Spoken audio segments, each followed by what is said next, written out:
કબૂતરને ચણ નાખતા લોકો ખાસ ચેતી જજો, અને એમાં પણ એવા લોકો કે જે પોતાના બાળકોને પુણ્ય કમાવા માટે કબૂતરને ચણ નાખવા માટે સાથે લઈ જાય છે. કારણ કે ડોક્ટરો એવી ચેતવણી આપી રહ્યા છે કે કબૂતરને ચણ નાખવાના કારણે કેટલાક ગંભીર પ્રકારના રોગો થઈ શકે છે. રિસેન્ટલી મૈસૂરનો જે પેલેસ છે એની આસપાસ પણ એક પ્રોટેસ્ટ ચાલી, જેમાં લોકલ MP સહિતના લોકોએ વિરોધ નોંધાવ્યો કે કબૂતરને ચણ નાખવાનું બંધ થવું જોઈએ. આ વિરોધ નોંધાવવા પાછળના બે કારણો હતા. પહેલું કારણ એ હતું કે હેરિટેજ સાઇટને કબૂતરની ચરકના કારણે નુકસાન થતું હતું, અને બીજું કારણ એ હતું કે કબૂતરની આ ચરકના કારણે ઘણા બધા લોકોને ગંભીર બીમારીઓ થવાનું જોખમ હતું. મિત્રો, પલ્મોનોલોજીસ્ટ એટલે ફેફસાના રોગોના નિષ્ણાત ડોક્ટર્સ એવું કહે છે કે કબૂતરની જે ચરક છે એટલે કે પિજન ડ્રોપિંગ્સ છે એની અંદર કેટલાક ખાસ પ્રકારના પ્રોટીન્સ હોય છે, અને આ પિજન ડ્રોપિંગ્સ એ કેટલાક એલર્જન્સને છોડે છે, એટલે એલર્જી કરતા તત્વોને છોડે છે, જેના કારણે ફેફસાને લગતી 50 થી વધુ ગંભીર બીમારીઓ થવાનું જોખમ રહેલું છે. ડોક્ટરોનું કહેવું છે કે પિજન ડ્રોપિંગ્સના કારણે અસ્થમા અટેક, બ્રોન્કાઇટિસ, હાઇપરસેન્સિટિવ ન્યુમોનિયા, હિસ્ટોપલ્મોસિસ અને ઇન્ટરસ્ટિશિયલ લંગ ડિસીઝ જેવા ઘણા બધા રોગો થઈ શકે છે. આ સિવાય સાલ્મોનેલા બેક્ટેરિયા, એસ્પરજીલસ ફંગસ અને ફ્લૂ જેવા ઘણા બધા રોગોના લક્ષણો પણ જોવા મળી શકે છે. ભારતમાં કબૂતરના જે પીછા છે કે પછી ચરક છે એના કારણે સૌથી વધારે થતો રોગ છે હાઇપરસેન્સિટિવ ન્યુમોનાઇટિસ.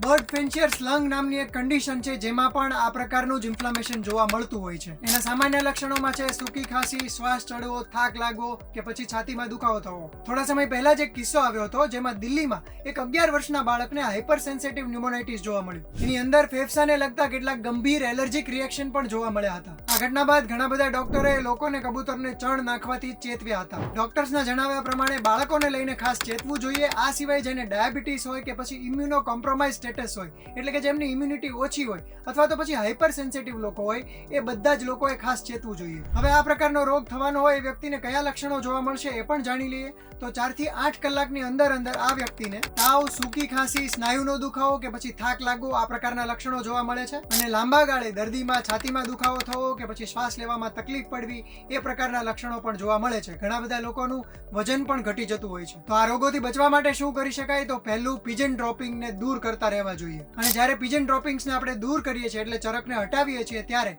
માસ્ક અને ગ્લવ્સનો ઉપયોગ કરવો જોઈએ. બીજું, કબૂતરના પીંછાનો યોગ્ય નિકાલ કરવો જોઈએ. હવે તો પિજન રેઝિસ્ટન્ટ નેટ્સ પણ મળવા માંડી છે, એનો પણ ઉપયોગ કરી શકાય. અને ત્રીજો ઉપાય જે થોડોક મોંઘો છે એ છે વેન્ટિલેશન અને ફિલ્ટ્રેશન. ઘણા બધા લોકો હેપા એટલે કે હાઈ એફિશિયન્સી પાર્ટિક્યુલેટ એર ફિલ્ટર્સનો પણ ઉપયોગ કરતા હોય છે. અને લગતા જે રિસેન્ટ સ્ટડીઝ થયા છે એવું દર્શાવે છે કે 2017 પછી આવા કેસમાં ઘણો વધારો થયો છે. ડોક્ટર્સના જણાવ્યા પ્રમાણે ઇકોસિસ્ટમમાં કબૂતરોએ બીજા પંખીઓનું સ્થાન લીધું છે, એટલે કે ચકલી જેવા ઘણા બધા પક્ષીઓ હવે ઓછા જોવા મળે છે અને કબૂતરોની સંખ્યા સતત વધી રહી છે. એટલા માટે જ ડોક્ટરો કબૂતરને ચણ નાખવા અંગે ખાસ ચેતવે છે. તો મિત્રો, આ સમગ્ર મામલે તમારું શું માનવું છે અને આ વિડીયો તમને કેવો લાગ્યો અમને કોમેન્ટ કરીને જણાવી શકો છો. આ જ પ્રકારના ઇન્ફોર્મેટિવ વિડીયો જોવા માટે ગુજરાત સમાચારના ડિજિટલ પ્લેટફોર્મ્સ જોતા રહો.